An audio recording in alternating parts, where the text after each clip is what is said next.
దావీదు వాళ్ళ అన్నదమ్ములందరూ దావీదుని ఒక వ్యభిచార స్త్రీకి పుట్టినవాడిగా పరిగణించి ఆయనను చాలా చిన్న చూపు చూసేవారు. అందుకే దావీదు యొక్క అన్నదమ్ములందరూ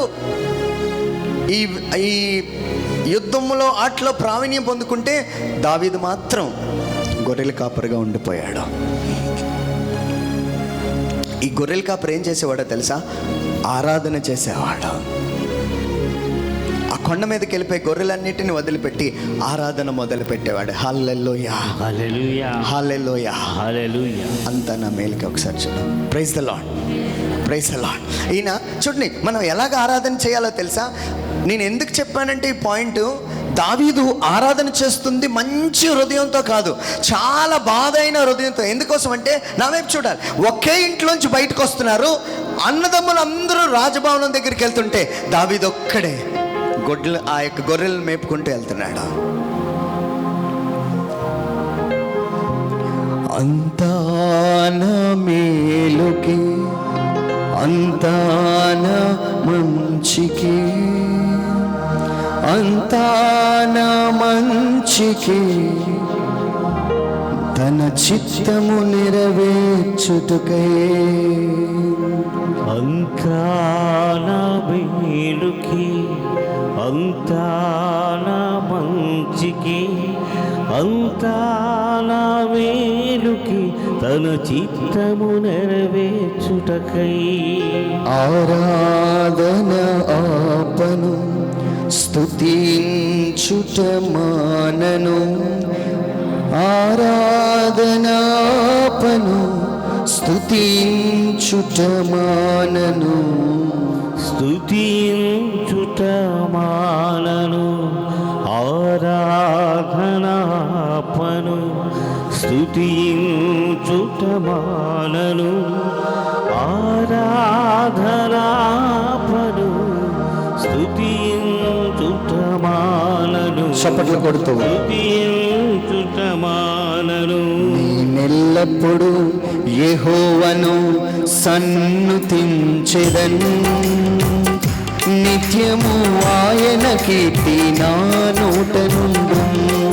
నేనెల్లప్పుడు యెహోవాను సన్నుతించెదను, నిత్యము ఆయన కీర్తి నా నోట నుండు, నా నోట నుండు. హల్లెలూయా, హల్లెలూయా. జాగ్రత్తగా వినండి. దావీదు వైపు వీళ్ళందరూ ఎలాగ చూసేవారో తెలుసా? పనికి మనోడు, మేము సర్వ విద్యలో ప్రావీణ్యం పొందిన వాళ్ళము. మనోడు ఎలాగ వెళ్ళిపోయాడు తెలుసా? కొండ దగ్గరికి ఎలా వెళ్ళిపోయాడు తెలుసా? నేనెల్లప్పుడు యెహోవాను సన్నుతింతును, నిత్యము ఆయన కీర్తి నా నోట నుండు. పాడదాం. నేనెల్లప్పుడు యెహోవాను సన్నుతించెదను, నిత్యము ఆయన కీర్తి నా నోట నుండు, నా నోట నుండు. అంతా నా మేలుకే, ఆరాధన యేసుకే, అంతా నా మంచికే, తన చిత్తమునకు తల వంచితే, తన చిత్తమునకు తల వంచితే.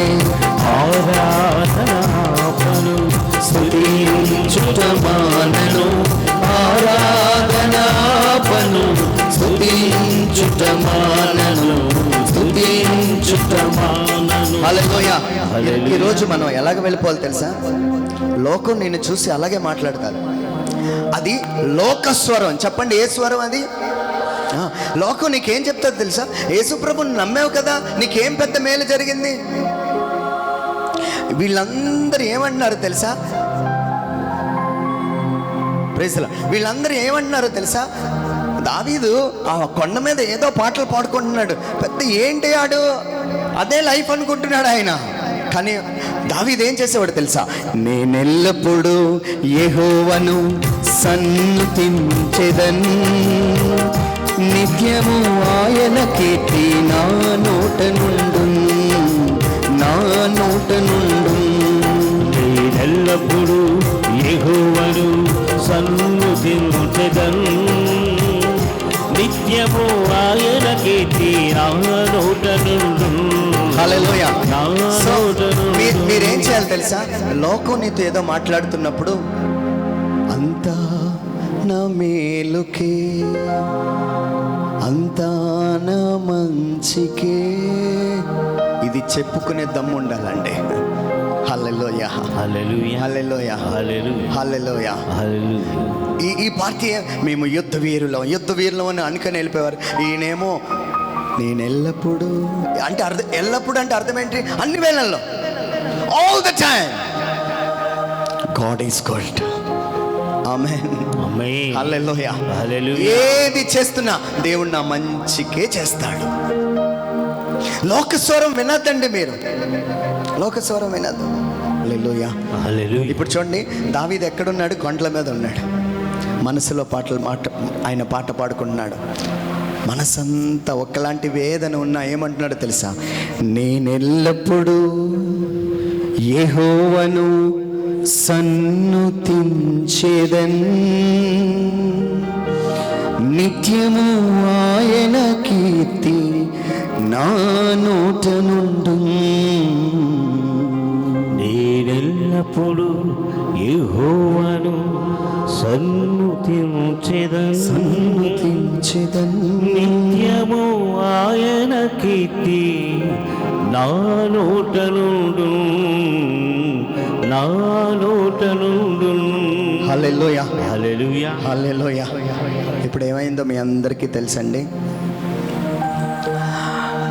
దావీదు ఆ గొర్రెల కాపరిగా అక్కడ ఉంటే ఒక కబురు వచ్చింది.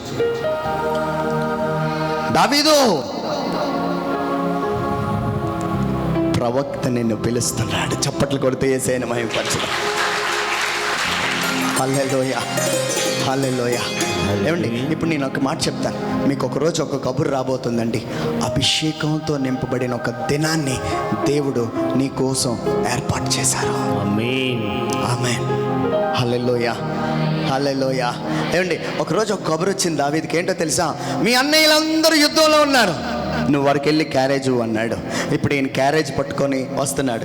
నేనెల్లప్పుడు అసలు దావీదుకి తెలియదండి, దావీదు ఇప్పుడు చేయబోతున్న కార్యము దేవునికి దావీదుకు మహిమ తీసుకొస్తుందని. నేను మరలా చెప్తున్నాను, నువ్వు ఆయన కోసం నిలబడగలిగితే నీకు నీ దేవునికి మహిమ వచ్చే ఒక దినాన్ని దేవుడు మనందరి కోసం ఏర్పాటు చేశారు. గట్టిగా చప్పలు కొడుతూ యేసయ్యను మహిమపరచుదాం. హల్లెలూయా, హల్లెలూయా, హల్లెలూయా. హల్లెలూయా. ఇప్పుడు దావీదు ఒక క్యారేజ్ పట్టుకొని వెళ్ళిపోతున్నాడు. నేనెల్లప్పుడు యెహోవాను సన్నుతించెదన్, నిత్యము ఆయన కీర్తి నా నోట నుండును. నేనెల్లప్పుడు యెహోవాను సన్నుతించెదన్, నిత్యము ఆయన కీర్తి నా నోట నుండు. చప్పట్లు కొడుతూ నా నోట నుండు. అంతా అంతా నా మేలుకే, ఆరాధన యేసుకే, అంతా నా మంచికే,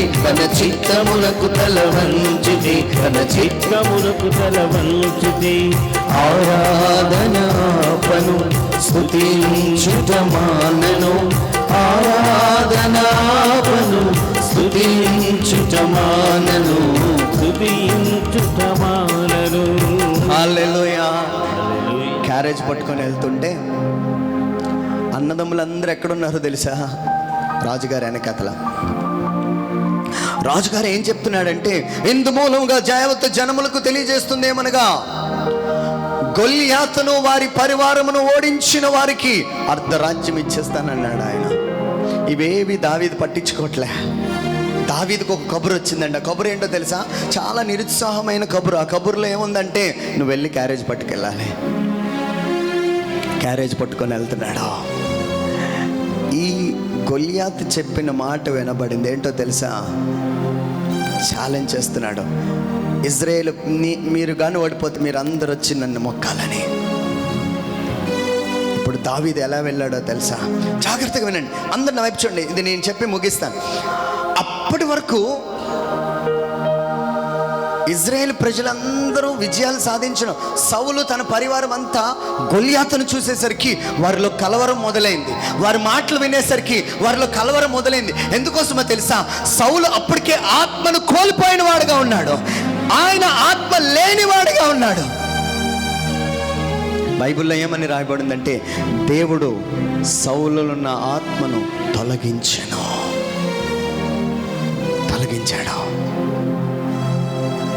కానీ బైబిల్లో ఉన్న ఫార్ములా ఏంటో తెలుసా? నువ్వు ఆత్మ చేతే శరీరాన్ని నువ్వు జయించగలవు, లోకాన్ని నువ్వు జయించగలవు. ఇప్పుడు సౌలు దావీదు అన్నదమ్ములందరూ ప్రార్థనలో లేనివారు, వాళ్ళు ఎప్పుడూ దీని మీదే బ్రతికంతా.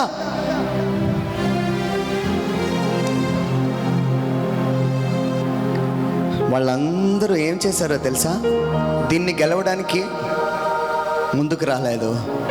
దావీదు ఒక్కడే ఏ ఆయుధం లేకుండా ఆత్మపూర్ణుడై ఒక్కటే అంటున్నాడు. ఏంటో తెలుసా? ఈరోజు నా దేవుడు నీ తలను నాకు అప్పగించబోతున్నాడు. హల్లెలూయా, హల్లెలూయా, హల్లెలూయా. ఈ మాట చెప్పడానికి ధైర్యం ఎక్కడి నుంచి వచ్చిందో తెలుసా? దావీదు కొండ మీద దేవుణ్ణి ఆరాధించేవాడిగా ఉన్నాడు. మొదటిది, నువ్వు ఆయన వాక్యాన్ని వినగలిగితే శరీరాన్ని జయిస్తావు. వాక్యమే కాదు, ఇంకా దేవుడు నీతో ఏమంటున్నాడు తెలుసా? ఆ వాక్యంని ఆరాధన చేస్తూ దేవుని మహిమపరుస్తుండగా దావీదు ఆత్మ చేత నింపబడిన వాడై గొల్లియాతును పడగొట్టేశాడు. హల్లెలూయా, హల్లెలూయా, హల్లెలూయా, హల్లెలూయా, హల్లెలూయా. సీన్ అంతా రివర్స్ అయిపోయిందండి. అప్పటి వరకు దావీదు ఎవరో తెలీదు, దావీదుని అందరూ పొగడడం ప్రారంభించారు. దావీదుని అందరూ ప్రైజ్ చేయడం.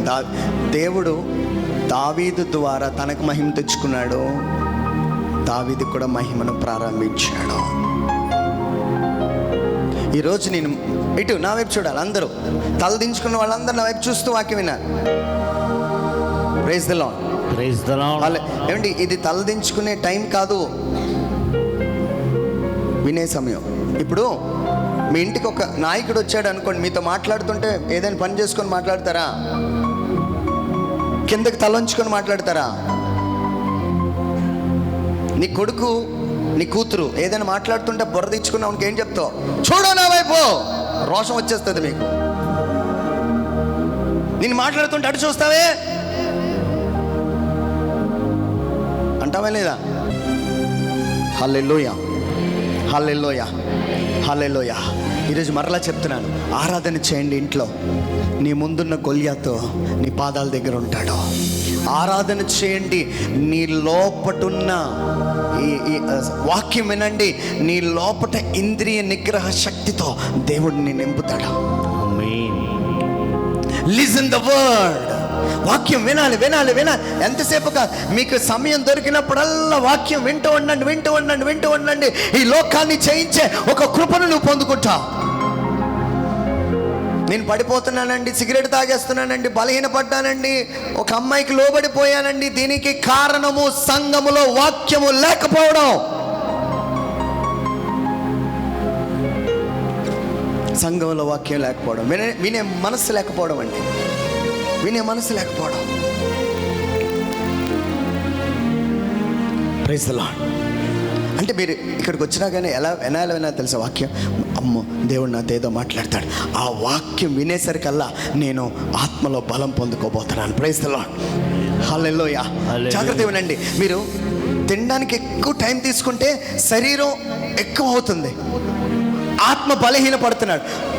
అప్పుడు ఆత్మ శరీరాన్ని గెలవలేదు. ఆత్మను మీరు బలంతో నింపగలిగితే శరీరాన్ని ఈజీగా మనం జయించవచ్చు. గట్టిగా చప్పట్లు కొడితే యేసయ్యను మహిమపరచుదాం. హల్లెలూయా, హల్లెలూయా, హల్లెలూయా, హల్లెలూయా, హల్లెలూయా. సో మీరేం చేయాలో తెలుసా? ఈ శరీరానికి ఒక పూట ఉపవాసం పెడితే ఆత్మ బలం పొందుకుంటాడు. మమ్మీ ఈరోజు నేను తిన్నాను, ఎందుకని నాకు ఎందుకో డౌట్గా ఉంది, నేను నా నోరు జారుతుంది ఈ మధ్యన, ఒక 2 రోజులు నేను అన్నం తిన్నాను. అప్పుడు ఆత్మ రేజ్ అవడం ప్రారంభమవుతుంది. హల్లెలూయా, హల్లెలూయా, హల్లెలూయా, హల్లెలూయా, హల్లెలూయా, హల్లెలూయా. ప్రభువా నన్ను వాడుకొని హైదరాబాద్కి వెళ్ళినప్పుడు 7 రోజులు ఉట్టి నీళ్ళు తాగి బతికానండి. పుట్టి నీళ్ళు 3 పూట్ల ఏది తినలే. ప్రభువా నన్ను వాడుకో ప్రభువా. ఆత్మలో రోషం ఉండాలండి. ప్రభువా ఈరోజు నేను ప్రసంగం చెప్తున్నానంటే వాళ్ళందరి హృదయాలు కదిలించేలాగా. నువ్వు బాగా పడుకుండిపోయి బాగా తినేస్తే ఏం కదిలిస్తావు?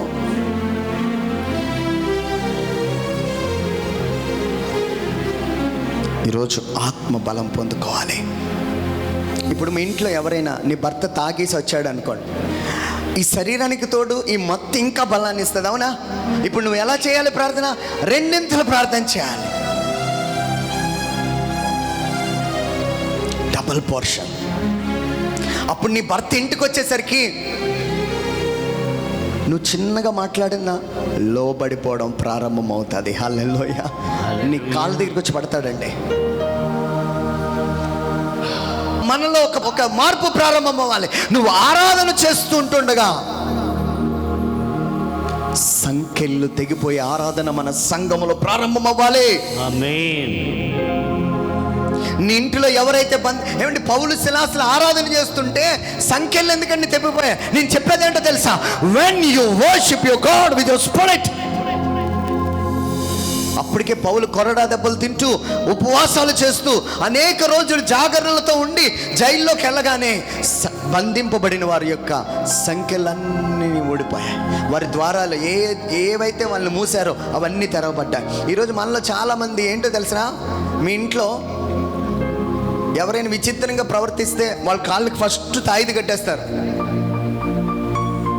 మీ పిల్లలు కట్టేది ఏంటో తెలుసా? తాయిదు. అమ్మో గాలి వచ్చేసిందని.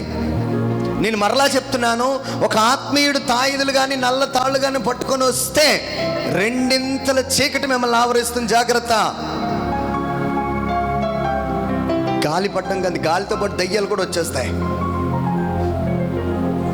మీ ఇంట్లో ఏది ఉన్నా, ఈరోజు మరలా చెప్తున్నాను, ఇక్కడ ఎవరైనా నల్ల తాళ్ళు కట్టుకొచ్చిన వాళ్ళు, తాయిదులు కట్టుకొచ్చిన వాళ్ళు ఇంటికి వచ్చి కట్ చేయండి ఈరోజే. మీరేం చేస్తున్నారు? శరీరానికి ఇంకా ప్రొటెక్షన్ ఇస్తున్నారు. ఇక్కడికి వచ్చి ఒకరోజు ప్రార్థన చేస్తే అయిపోతుందా? అవ్వదు. ఈరోజు నుంచి ఒక తీర్మానం వరకు ఇక్కడ ఉన్నవాళ్ళు, బ్రదర్ మా ఇంట్లో బంధింపబడిన వాళ్ళు ఉన్నారండి, సంఖ్యలతో ఉన్నవాళ్ళు, అమ్మాయి అనే సంఖ్యలు. ఇటు తమ్ముడు వెళ్ళిపో, త్వరగా వెళ్ళిపో, కూర్చో, త్వరగా కూర్చో. హల్లెలూయా. చూడండి, అమ్మాయి అనే సంఖ్యలు. కొంతమంది నాకు ఫోన్ చేస్తుంటారు, బ్రదర్ నా కొడుకు వేరే స్త్రీని వ్యామోహంలో పడిపోయాడు, డబ్బులన్నీ ఇచ్చేస్తున్నాడు, నాకేం చేయాలో తెలియట్లే. నేను ప్రార్థన చేస్తాను, కానీ నాకన్నా ముందు మీరు ఏం చేయాలో తెలుసా? ఆరాధన ప్రారంభించాలి. హల్లెలూయా, హల్లెలూయా, హల్లెలూయా, హల్లెలూయా. ఈ ఆరాధన ఎలా ఉండాలో తెలుసా? ఆత్మ బలం పొందుకొని శరీరం చిక్కిపోయిందై ఉండాలి. అప్పుడు ఆత్మచేత శరీరాన్ని నువ్వు జయిస్తావు. ఆత్మచేత శరీరాన్ని జయిస్తావు. నీ ముందు ఏ అడ్డుగోడలు ఉండవండి. హల్లెలూయా, హల్లెలూయా, హల్లెలూయా, హల్లెలూయా. ఏమండి, ఇజ్రాయేల్ ప్రజలందరూ ఒకటే చేశారు. ఏంటో తెలుసా? ఆ ఎరుకో గోడ చుట్టూ తిరుగుతున్నారు. నేనెల్లప్పుడూ యెహోవాను. ఇప్పుడు నేనేమంటానో తెలుసా? వాళ్ళందరూ శరీరానికి కష్టపెడుతుండగా ఆత్మ బలం పొందుకోవడం ప్రారంభమైంది. ఎందుకు? దేవుడు 7 సార్లు తినమని. ఏమంటే చాలా పెద్దది. వాళ్ళు తిరుగుతున్న కొద్ది శరీరం అలసిపోతుంది, ఆత్మ శక్తిని పొందుకుంటుంది, శరీరం నీరసంలోకి వెళ్ళిపోతుంది. ఆత్మ ఏం చెప్తుందో తెలుసా? ఆత్మ కార్యము ప్రారంభం అవ్వబోతుంది. గట్టిగా చప్పట్లు కొడుతూ యేసయ్యని మహిమపరచుదాం. హల్లెలూయా, హల్లెలూయా. శరీరం ఓడిపోయినప్పుడు ఆత్మ రేజ్ అవ్వడం ప్రారంభమవుతుంది. ఆమె చెప్పట్లే గట్టిగా. హల్లెలూయా, హల్లెలూయా. ఈరోజు నుంచి ఒక తీర్మానం తీసుకోండి. మీ ఇంట్లో సడన్గా అందరికీ అనారోగ్యం వచ్చేస్తుంది, హాస్పిటల్కి వెళ్ళిపోమని కాదు దేవుడు చెప్పేది. ప్రార్థన తక్కువైంది, పాపం ఎక్కువైంది,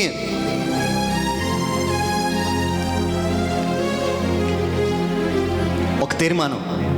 ఈరోజు నుంచి 3 రోజులు ఉదయం టిఫిన్ మానేస్తున్నాను. ఆ శరీరాన్ని నేను నలకొడుతున్నాను. దేవా, ఆత్మను రైస్ చేయి. నా భర్త కోసం నేను ఒక 10 రోజులు రాత్రి అన్నం మానేస్తున్నా. ఇవేమీ చేయరండి మీరు, కానీ నీ భర్త మారిపోవాలి, నీ పిల్లలు మారిపోవాలి. జరగవు. Praise the lord. Praise the Lord. Hallelujah. Hallelujah. చూడండి, నేనెల్లప్పుడూ ఇక్కడ చూడండి, ఇక్కడ అంతా ఎరుక గోడలు ఉన్నాయి చుట్టూన. వాళ్ళ చేతిలో ఏ ఆయుధం లేదు. యెహోషువ అక్కడికి వెళ్ళి మీరు దాన్ని జయించాలని చెప్పినప్పుడు వాళ్ళందరూ ఏం చేశారో తెలుసా? పెద్ద పెద్ద సుత్తులు అన్నీ పట్టుకున్నారు. ఎందుకోసం అంటే ఎరుకోళ్ళు కోలకూడదు. అప్పుడు యెహోషువ ఏమన్నాడంటే, అదేమి వద్దు.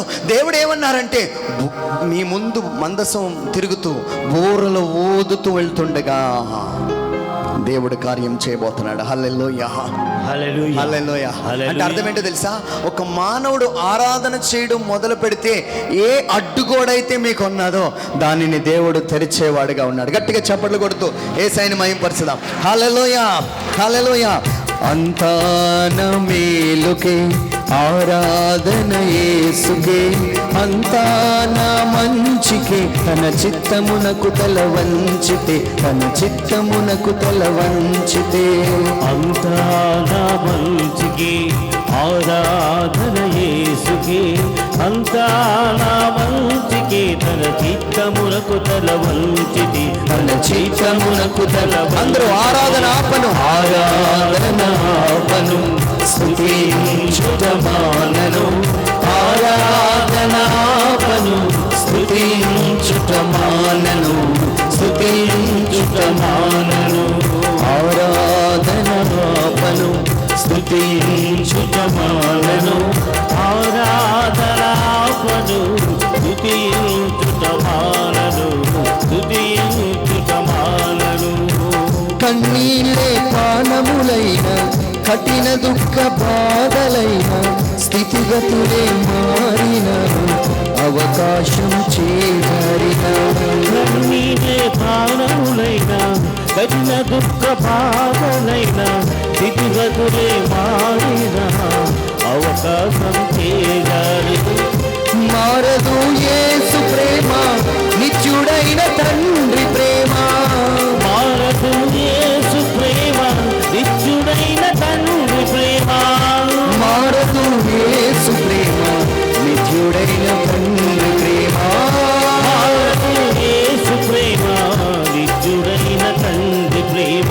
అంతా నా మేలుకే, అంతా నా మంచికే, అంతా నా మంచికే, తన చిత్తమునకు తల వంచితే, తన చిత్తమునకు తల వంచితే. ఆరాధనాపను, స్తుతించుటమానను, ఆరాధనాపను, స్తుతించుటమానను, స్తుతించుటమానను. హల్లెలూయా. హల్లెలూయా. హల్లెలూయా.